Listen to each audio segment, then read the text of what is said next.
Only two things can get you through this, man.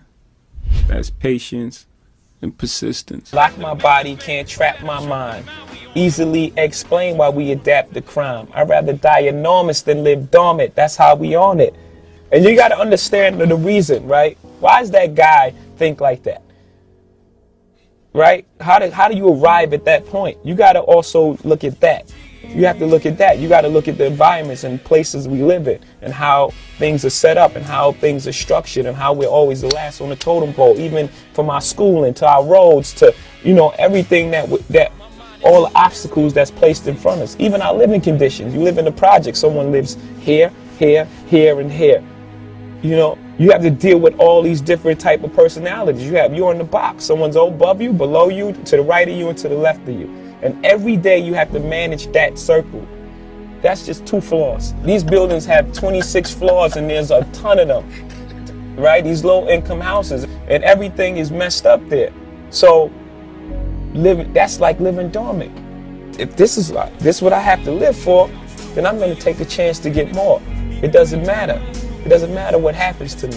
Projects in the beginning it was like a stopover. Projects were built, well, we know why they were really built, but they were built for, low-income houses until you got enough money and you moved out and you moved to somewhere else. That's the origin of low-income housing, right? And then it became this thing of, I gotta rep my hood. I'm not leaving out of my hood. And I don't think anything is wrong with wanting better or making where you are better. I think it's more of the thinking of and the drive for us to want to do better than represent something that doesn't belong to us. My advice is just do things that are true to you. Most things that I'm involved with are extension of being creative. Rockaway is a clothing company. It's part of who you are, and hip hop is your attitude and what you're trying to express, how you dress. I love sports growing up. I grew up in a household where sports was on 24/7. So these are all things that are comfortable for me. These are things that I like.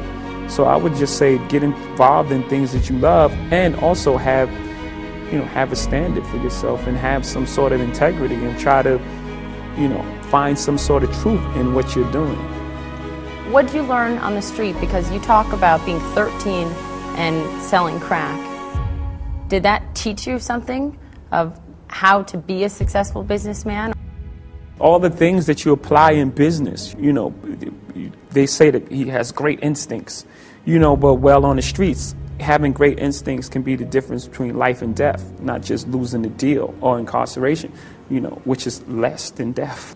And being a person of high integrity, people want to deal with you in business and trust and honorable and, a man of your word.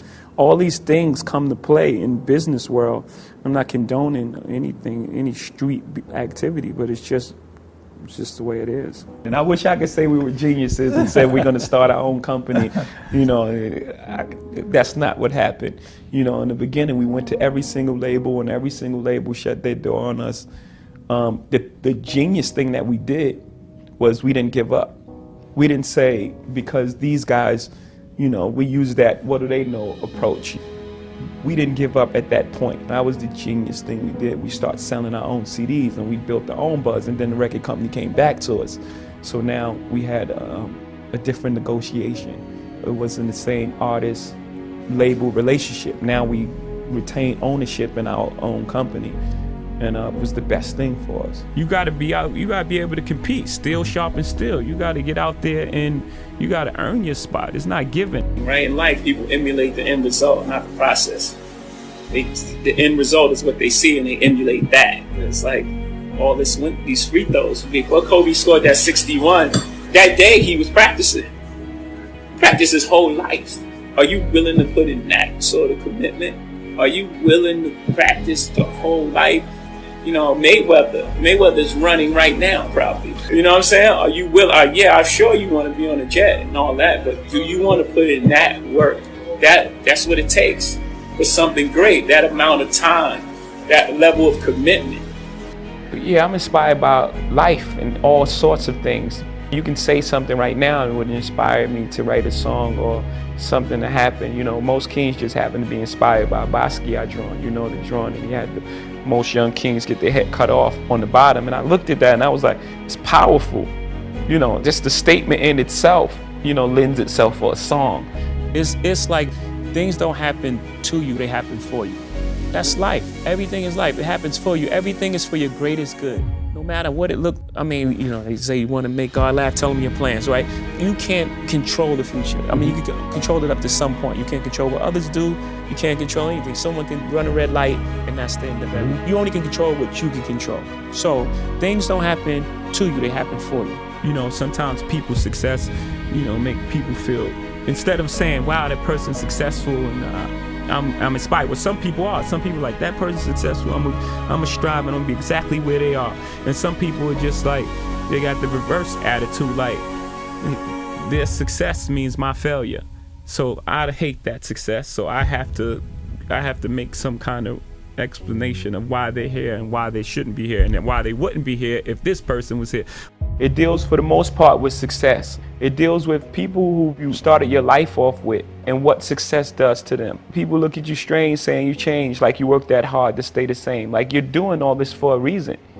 And what happens most of the time, people change. People change around you because they start treating you different because of your success. So you are changing. You don't change who you are, the core of who you are, the things you believe, the things you love, and the things you die for, and your principles. You don't change that, but you're going to change who you are. You're going to change, you know, you can't do the same things that you can't hang on the corner. Some people may not be comfortable with that. And then a lot of people will try to put their fears on you. You can't do that. No, you can't do it. Saying so they just projecting, they're putting things that they don't believe that they can do on you. You know, my uncle, he was telling me like, my uncle said I never sell 1 million records. I sold 1 million records like 1 million times. You know, so I'm his nephew. I don't think he meant any malice. He wanted the best for you, but he just was didn't projecting believe. his fears Right. and things that, are you crazy? How are you going to do that? How? You know, I'm sure there's things that I do now that he can't believe that I was able to accomplish. He couldn't even see it at the time. So he was just projecting, putting his fears on me. So the whole thing is just, you know, and always believe you're great, even before anybody else believes it. It's like you can make up any scenario in your mind for why a person shouldn't be here or a person wouldn't attain the success that they have. But I personally don't believe anybody could stop me. I really, that's just how I believe. And I was destined to be here.